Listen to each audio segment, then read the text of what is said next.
Hi, welcome to or back to my channel. My name's Annie and today I'm doing my July reading wrap up.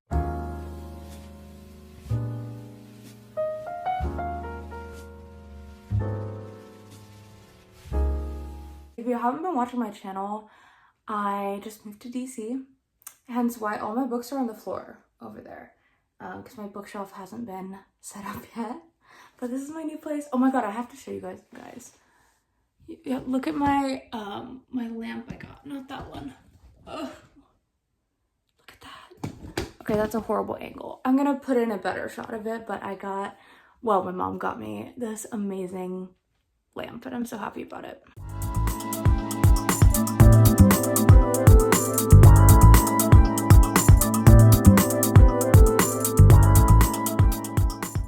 Okay, I'm getting sidetracked already. Let's get into the books. I read so much in July, and this was because I was doing 2 readathons. I did Summerween, which I just posted 3 vlogs for, if you want to go check those out. And then I also participated in Katie Colson's Sunrise on the readathon that was all month long. So all of July, you could count up your pages for this readathon, and I really enjoyed both of them. I had such a great time, and I finally quit my jobs, so I've had more time to read, and I'm really excited to talk about the books I read because I read some really good books. So first of all, just some stats, I guess. I read 13 books in July.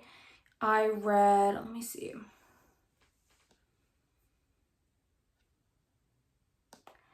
No stats because I didn't prepare them beforehand. I just fully confidently was like, let me give you stats. I didn't pull them up or even prepare them. But I did read 13 books. Can you tell I haven't filmed a sit down video in a while? Anyway, without further ado, let's just get into the books I read this month. So the first book I read in July was American Rapture by CJ Lead. This book is so good. So if you haven't watched my channel or haven't heard of CJ Lead, she released a book, I believe last year or maybe 2023, but I read it last year, called Mayfly. It is one of my favorite books I've ever read. I read it like 3 times. I wrote my dissertation on it. I was obsessed, and I'm still obsessed with that book. So when I heard her second book was coming out, I was so excited. I went to like the author event for it in my city because she was doing a book tour. I listened to her talk about it. I got to meet her. It was so cool. And I finally read the book. American Rapture is the story of Sophie. She is a young Catholic girl going to this Catholic high school in Wisconsin. And she lives at home with her parents. Her brother used to live with them too, but he was sent away for some unknown sin. He's living a life of sin. He can't be around us anymore. Like, his parents were like, get out, move along. Sophie has been honestly struggling since Noah, her brother, left. She's super lonely. She's kind of like a loner at school. Like, she goes to Catholic school, but she is more Catholic than the average person at this Catholic school. A lot of the girls at the school are kind of like, yeah, they're Catholic, but they're also like hooking up with people and like, you know, being teenagers. But she is just so shielded from everything because of her parents, who just really have like a hold over her life, that she's very isolated. This book follows her as she navigates this pandemic apocalypse type situation. Basically, there is this virus that everyone starts getting. Sound familiar? At first, it kind of starts over in like New York area and it's just a cold. But as it mutates and develops and heads toward the Midwest where Sophie is that the right geography? As it heads towards Wisconsin, it starts to mutate and becomes a bit more serious. And this mutation is called Sylvia, I think. What it does is it makes everyone really horny. Like really horny, and in kind of like a feral way. So basically, these people that have this disease go into these like lustful frenzies and get violent and eventually die. So it's pretty rough. We follow Sophie as she travels across the country to try to find her brother in the midst of this pandemic as a very like sheltered Catholic girl coming to terms with herself and her sexuality for the first time. One of the things I love most about CJ Lead as an author is how immersive her books are. I read Mayfly and I felt like I was living it. And it was the same here with American Rapture. There's just something so immersive about the way that she writes. She also makes these like Spotify playlists that are kind of like soundtracks for the books that she writes, which are super cool, just as a side thing. But that also kind of helps you get in the like zone of the book. It's hard to even like really talk about how I felt about this book because it felt so personal, not just to CJ Lead as an author. I know she wrote this to kind of work through her upbringing in the Catholic Church, but I felt like I related so much to Sophie in this story too, because I was raised Christian. I'm now an atheist, but I was raised in a pretty fairly strict Christian household. It's definitely had an effect on me. And I think like I felt so much love for and compassion towards Sophie as someone that's kind of familiar with the way that she grew up. The writing is just fantastic. I can't even like, I feel like I can't even do it justice. Like, I feel like I'm just talking and I don't know how to say how good this is. It's so good. There's this road trip aspect to it. There's like the religious commentary. There's a bunch of like Americana type of aesthetic and atmosphere, and then there's some romance, there's found family. Like, it is just beautiful. I will say I was devastated by this book. It made me sob like a baby. I wasn't okay. Just be prepared. It made me very emotional. Also, something that people should definitely know going into this, there is a dog death and it is quite graphic, and it's like an extended scene that takes up a couple pages. So really be prepared for that. I know for some people that might be something that completely like just would turn you off the book entirely. Anyway, I've talked about this too long, but this is American Rapture by CJ Lead.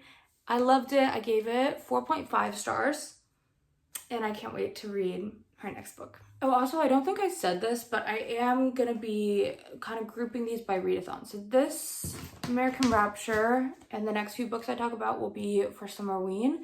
Then I'll talk about the Sunrise on the readathon books that I read specifically for those prompts. And then I'll just talk about any other books that I read this month. The next book that I read for summerween was Fangs by Sarah Anderson. I loved this book so much. It's like a little tiny graphic novel, and it's about this vampire and werewolf that meet in like the modern world and start dating. And honestly, I read it in 15 minutes in my backyard and I was cackling. Like, it's so cute, it's funny, it's short, but it's just, I don't know, it's cute. It doesn't even really have too much of a story aspect to it. Like, you can kind of see that it starts at the beginning of the relationship and the relationship develops as it goes on, but it's all these little like snapshots of their life together and little jokes about, I don't know, problems they might encounter. It was goofy, it was kind of spooky, the art was good, and I loved it. I gave it 5 stars. I'm obsessed with it. I want to own a copy so I can like lend it to my friends. Also, all of these books I'm talking about in this section do have the summerween vlogs for, so if you want to see more in-depth thoughts, you can go to those. After that, I read Bury Your Gaze by Chuck Tingle on audiobook. I was so excited to finally read a Chuck Tingle book. I feel like I've been wanting to forever. And he was at the event I went to for American Rapture with CJ Lead, and he was kind of interviewing her, and I just love him. I love him. I don't know. I need to read some of his like weird smut that he used to write. Does he still write it? You know, like I need to read, I don't know, Pounded by My Sentient Library Card because your local library matters. You know, I just feel like I need to read that. I started with Bury Your Gaze, which I read on audio, which was so good. I think the first maybe half of the book, I was kind of like, you know, this is okay. And then there was this twist close to the end. And when that twist hit, I was in. I was like, I'm strapped in. I'm sat. I'm done with the conversation now. Sit back down. I'm sad. This book is about Misha Burns. That's a great name, by the way. He is a TV like screenwriter. He writes horror films and then also has like a TV series that he does exclusively with this one network. We start the book with him having a meeting with one of the executives at his film company, and the executive's like, hey, so I heard from the higher ups and we love the gay stuff you're doing. Like, we love it. I love it. My nephew's gay. Like, big fans, allies. But at the same time, you know, the higher ups are kind of like, it's not actually that trendy. Like, we love the gays. They're just not really trending right now, and we kind of need them to go bye-bye. Or they could just be straight. That's fine too. But yeah, either kill them off or make them straight. Oh, and then also let's add like a conservative presenting white character, please. And Misha hears this and he's like, are you joking? No, I'm not gonna do that. And the executive's like, well, we can sue you. And he's like, I really don't care. So he leaves, and then some suspicious things start happening. He starts to encounter the villains from the movies he's made in real life, and they are terrorizing him and everyone else. They are like actually real. Like, everyone is seeing them and he is terrified. And what's so scary about these monsters that he created are that they're based on his past trauma. And actually for some of them, like there's one of them that he created and his partner and his friend are like working with him to try to kind of like defeat these monsters that he made. And they're like, okay, well, what do we do? And he's like, well, there's actually no way. I didn't make a way for this monster to be stopped. But they're all based on his past traumas. So we get this really interesting narrative where we have the present day where he's going through all this stuff. And then we have these flashbacks to really formative, kind of traumatic moments during Misha's upbringing that inspired the characters that are haunting him, both like mentally and literally haunting him in real life. So we get to see that, which is it's just very well done. And then there's also these moments that are just really odd, that are written in screenplay format that seem to have something to do with Misha, but you can't really tell. And you just don't know how they really relate to the story. In those times, the audiobook like really shines. Chuck Dingle had a full like audiobook cast for this, and it was made up of a lot of his friends that are authors. So CJ Lead did it. Who else? I think Paul Tremblay. I don't know. I'm not gonna try anymore. Oh, Liz Karen, who I'm gonna talk about soon. She was also in it. So it was really cool. And then they had like sound effects, like ambiance stuff that was really well done. So it felt like a production, those parts. And you end up finding out how they relate to the main story in a way that is just really cool. I liked Misha a lot as a main character. He was someone that was very grounded in who he was, but had some real struggles to work through that were not just related to his past, but to who he is today. And I found him like relatable and interesting and funny. The whole book just has this tone that's kind of like sarcastic and tongue-in-cheek and pokes fun at some like horror norms and tropes, while at the same time being really emotionally impactful, and I just loved it. So I gave that 4.5 stars, and I'm very excited to read some of his smut, and also Camp Damascus, which I own. The last book I read for Summerween was Witch Hat Atelier Volume 9, which I don't have with me here, but I do have volumes 10 and 11, which I also read this month. So I think I'm just gonna talk about them all kind of together. Obviously, this is like what, volumes 9 to 11 of a manga series. So there's not too much I can say about these volumes specifically without spoiling things. However, I love Witch Hat Atelier. I do. I have been reading this series for the past couple months, and I don't know why, but at first I was kind of like on it. And as I have continued to read it, I have just fallen in love with this story. So basically, Witch Hat Atelier is about a girl named Coco. She's pretty young. I don't know how old she is. Maybe she's like 10. She lives in this world where you have to be born a witch. And she's really sad because she really wants to be a witch, but she can't because she was born a normal girl. And then one day she finds out that actually you don't have to be born a witch. I feel like that was kind of a bad summary. But she ends up using some magic and accidentally turns her mother to stone, which is when this guy called Keyfrey swoops in. He is a wizard, and he's like, hey, be my apprentice at my atelier. I can teach you magic, and we can fix this thing with your mom. But it turns out that he has some kind of ulterior motives for bringing her there. So the magic in this world is art. Like, you just draw these little symbols and then magic can happen. So anyone can do it, but it's this power that's really dangerous and not everyone should have, which is why the witches kind of gatekeep it. But I love this series so much. There's like a beautiful found family aspect to it, and Coco develops these really sweet and strong friendships with the other children at the atelier and like with just everyone around her, honestly. Like, she's just great. There's so much like creativity that she has, and the story is just so full of like hope in a way that feels really healing to me. Like, especially with the way the world is right now, it's just nice to be reading something that's very hopeful and sweet, and like it just feels magical. It has like all those like cozy classic kind of fantasy things that you want, and also just the art is like so stunning. Like, it's just really cool. There are definitely some dark moments and some dark themes in this, so it's kind of like, it's about children, but it almost feels young adult more so, like a little bit grown up.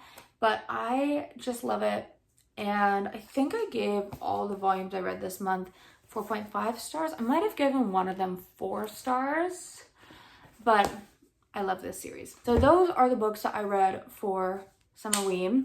Now to get to the books I read for Sunrise on the Readathon. So obviously I did count all of the books I read this month towards the Readathon, but there were specific prompts each week that I did try to fill. So for one of the first weeks for the Readathon, the prompt was to read a banned or challenged book, and I picked up The Hate U Give by Angie Thomas. I loved this book. It was a really hard read, but I think it's very important. I think it honestly should just be read in schools or like required reading. Basically, if you don't know, The Hate U Give is about this girl named Star, and she goes to high school. She lives in this Black neighborhood in a bit of like a rougher part of town, but she goes to this like nice fancy kind of private school that's mostly got white kids in it. So she's living this weird like double life where she has to code switch a lot, and she doesn't feel like she can be completely part of either world that she's in. The story kind of kicks off when her childhood friend Khalil gets killed by a police officer, and she is the only witness to it. Star is obviously really traumatized by this, and she has to kind of figure out how to deal with the situation, whether she's going to really come forward publicly about it, whether she's going to do something a bit more behind the scenes. She has to really grapple with her identity as a Black woman and as someone that's part of this like Black community, and it's just really well done. There's so many interesting conversations being had in this book, and I liked every single part of it. for instance, Star is already in a relationship at the beginning of the book, and it is with a white guy that goes to her school.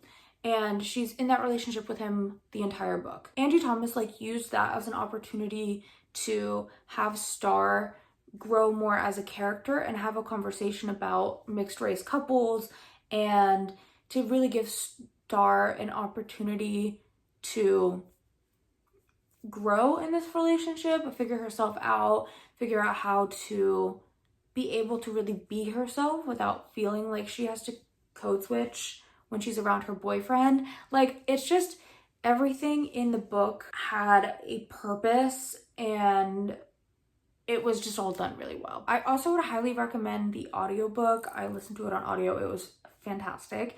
And I really want to watch the film that came out for it. It's got kind of a stacked cast when I was looking at it. I really want to see it. It was a hard read. Obviously, trigger warning for police brutality, racism, violence. Like, it is tough. I really loved it. I gave it 5 stars. And I really want to read more from Angie Thomas. I think she has a couple other books. She has like a prequel book to this one that follows Star's dad when he was a teenager. And then she has another one called On the Come Up, I think. And it's about a Black, like, female rapper, which I think sounds really cool. The other prompt that I read for Sunrise on the readathon was translated books.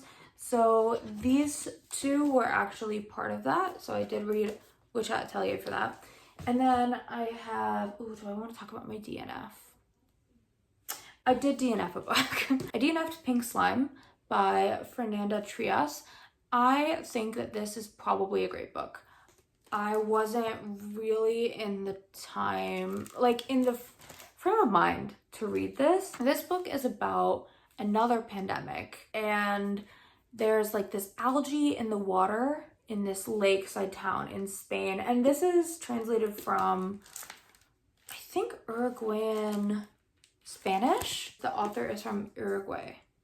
Am I saying that right?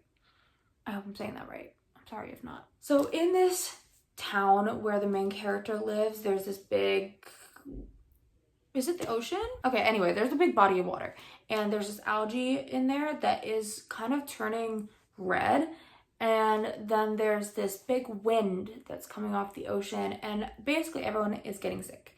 Anyone by the sea, anyone by the water. And our main character is kind of juggling these 3 relationships with the boy that she nannies, who like will eat anything, her mother, who she has a really complex relationship with, and her ex-husband, who is currently in the hospital, kind of in remission from this virus. And honestly, the writing is beautiful. Like, it seems like a cool book, but I had just read okay, so I read American Rapture, and then I will talk about it in a minute, but I read Night's Edge and First Light by Liz Karen, which is a vampire duology, but it's actually like vampirism is a pandemic. It was too many pandemic books for me. I couldn't do it, and it was like lit fic after I had just read a bunch of Night's Edge and First Light, which weren't very like light reads. So I just don't think I was in the frame of mind. I might try this again someday. We'll see. I just was not in the mood. But that was like a failed translated book that I tried to read. And then I did actually read And Every Morning the Way Home Gets Longer and Longer by Frederick Backman. Guys, I was bawling my eyes. I always tear up when I think about books that I cried reading. I don't think I have cried this hard in a long time. Like, and it started maybe 10 pages in to this 75-page book. This is a novella by Frederick Bachman.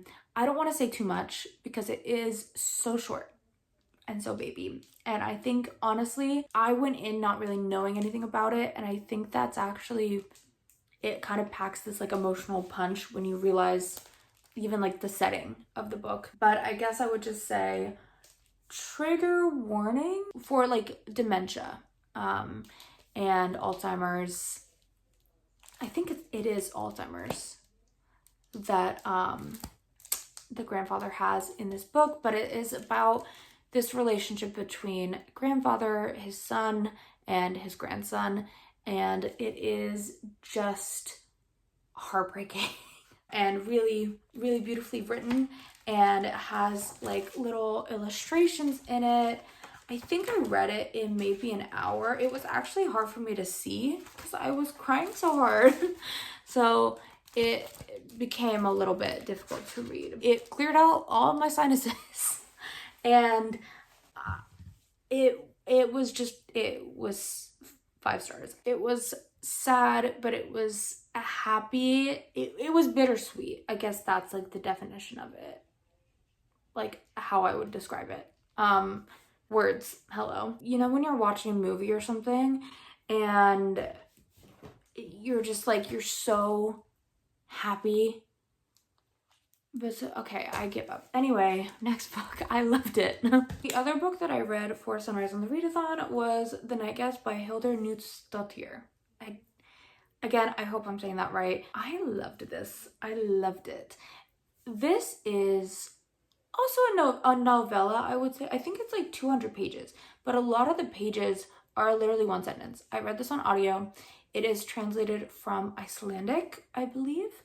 And it basically follows this woman. She wakes up in the morning and she's exhausted and like she's in pain. Like her joints are all achy. She feels like she's just been running, like she just ran a couple miles. And the first part of the book I related to so much. We start with her like going to a doctor and basically being like, hey, I have all these symptoms.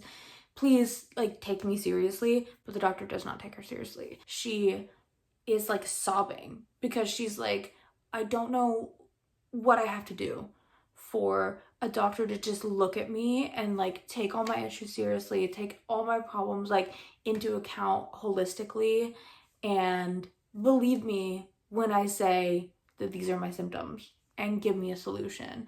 Like, I just found that so intensely relatable. Even like there's this scene that's like a couple pages after that or something where she goes to another doctor and they run like blood tests and they come back like inconclusive, like they don't know what she has, and she fully has like a breakdown. I also related to that feeling of like, it's almost like guilt because you should be really happy not to have anything like super serious, but at the same time you're so frustrated that you haven't been diagnosed with something treatable.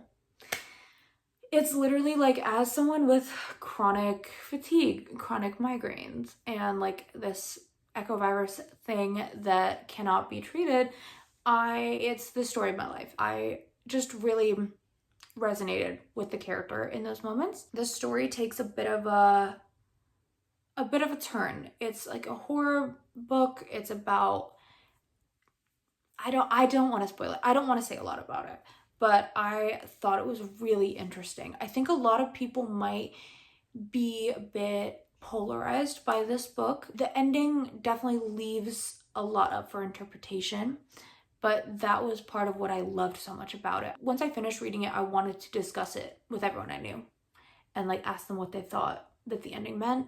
And I am really interested to see if she's put out anything else because I loved this book. Honestly, I read a lot of good books this month.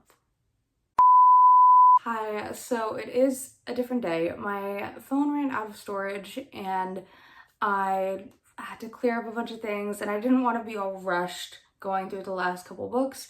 So it's a couple days later, I'm sitting down to finally wrap up this wrap up. Now we have the books that weren't part of any specific readathon prompts. They were just also other books that I read in July. Sorry if you can hear my dog panting. Is it hot in here?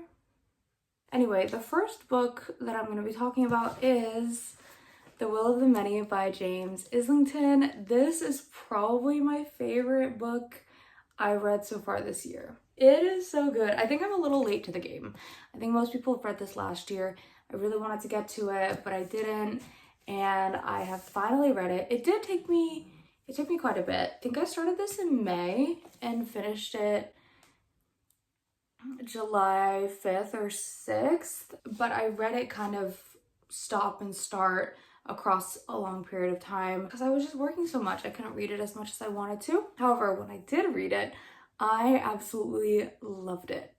Also, just before we get into anything, I'm really disappointed. So I have this dust jacket for the first book in the series.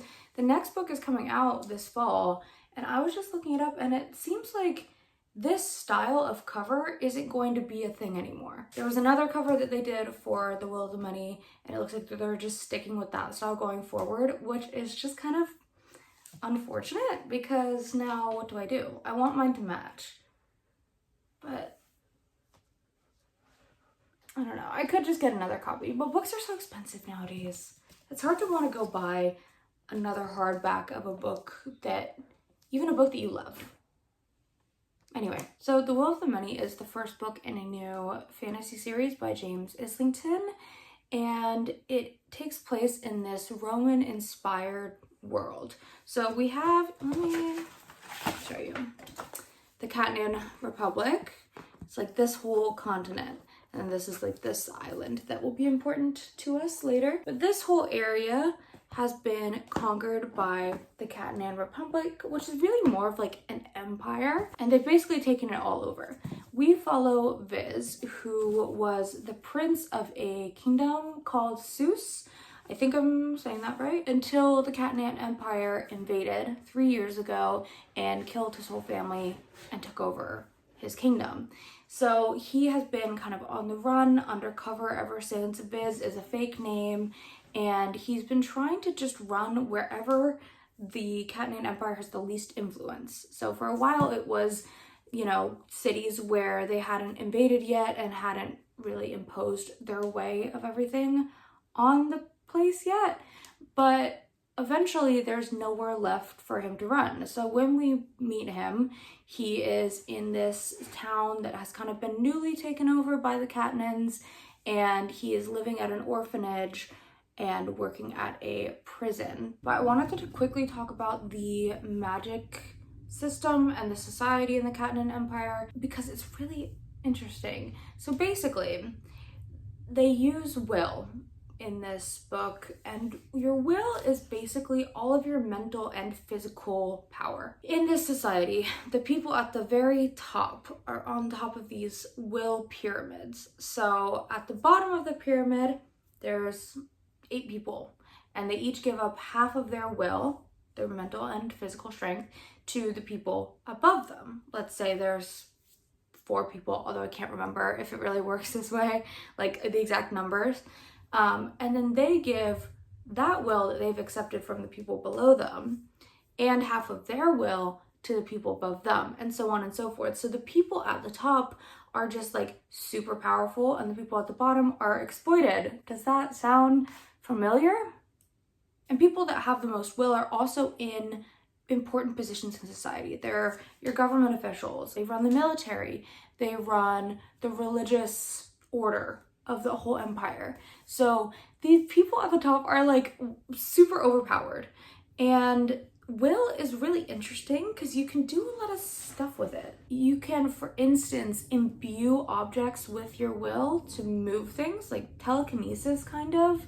It's just a really interesting system that I really enjoyed reading about, and I feel like there's more to discover, and I'm excited to do that as the series goes on. But back to Viz. Viz has spent his whole life trying to avoid this system and not cede any will, most importantly, because he doesn't want to be complicit in the system that tore apart his whole life, his family, his kingdom, everything. And the event that really kicks off the novel is that Viz is working in the prison in the little town that he's in, and he meets this guy that comes in to visit one of the prisoners, and they have a bit of a interesting exchange.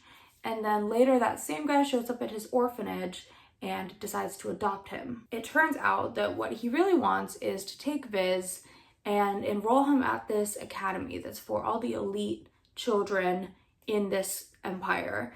And he has a special mission that he wants to send Viz on there that involves Viz training and really being like a front runner in this academy. But at the same time, we find out that there's another group of rebels against the Empire that know Viz's identity, his true identity, as the Prince of Seuss, and want to use him for their rebellion. So he's kind of being dragged between these two different forces and people that want to use him, and he's trying to figure out his own desires and how to outsmart people around him so that he can go back to his kind of like life of freedom in obscurity. And it's just very interesting. I felt like that was kind of a long explanation, but there's a lot that happens in this book that's like 600 pages. And honestly, this is just like the perfect kind of fantasy book for me. The writing was incredible. I thought the dialogue in particular was really good. The plotting is just smart, and Viz is really smart, and this whole world that he's in is so interesting. But what I really loved about it was the characters, specifically Viz. He was just a great main character, but then also the friends that he makes at this school. There's always this tension of like, they don't know who he is really, and they're complicit in this system that he hates. And I just enjoyed seeing him having to kind of wrestle with his emotions and trying to figure out how he really defines right and wrong. And it was just, I feel like I can't even do it justice. Like, it was fantastic. The only aspect of the book I did not care for was the love interest. I felt like all the other side characters actually had personalities and goals and interests, and she did not really have much to her. That was something that disappointed me a bit, but honestly, the rest of the book was so amazing. I just can't wait to read the next one. Also, the ending was insane. Just insane. So I'm very excited to read the second one. Hopefully as soon as it comes out. I want to try to pre-order it and figure out what I'm gonna do about this copy of the book. Next up, I have Night's Edge and First Light by Liz Karen. This is the duology I mentioned that I read earlier in the video. Night's Edge was a reread for me, and I read it on audio, and then I read First Light on ebook and really enjoyed it. So Night's Edge follows Mia and her mother, who live in Arizona, and we do a dual timeline. So we follow them present day in like 2023, 2024, and then we also have a flashback to 2010, which is when Mia's mother becomes a vampire. As I mentioned before, in this world, vampirism is an epidemic, and it is very interesting, this kind of post-apocalyptic world that Liz Karen has imagined, where in order to see if you're a vampire or not, you have to do like a finger prick test whenever you enter business and things. It's very COVID reminiscent while also being about vampires. It's just really cool. But the first book mainly focuses on Mia and her mother's relationship, which is really complex and toxic. Mia is a bloodletter for her mom, so she, you know, bleeds out every day so her mom can have something to eat. They work at night at her mom's bar, which she runs without anyone knowing that she's a vampire. Like, they live this very solitary existence, the two of them, and they both know that the only way that their lives are going to stay good and that they'll stay together is if they don't let anyone else in. So Mia doesn't have any friends, her mom doesn't really have any friends, and we learn at the very beginning of the book that it was her mom's toxic boyfriend that turned her into a vampire. The thing that really is the inciting incident for this book is when Mia suspects that her mother is back in touch with Devin, her ex, that was also the one that turned her into a vampire. And Mia feels this like resentment growing between her and her mom. She also meets this girl when she's at work one day and starts to become interested in her. So Mia's kind of going through her like first love kind of thing in the first book, and it's just all done really well. I love Liz Karen's writing. I think it's a really cool book, and I really enjoyed it the first time I read it back in January 2024, I think. And I definitely enjoyed the reread, but I would say that you should read it physically or like the ebook if you can. I didn't care for the audiobook. Are you good? Hi, you okay, honey?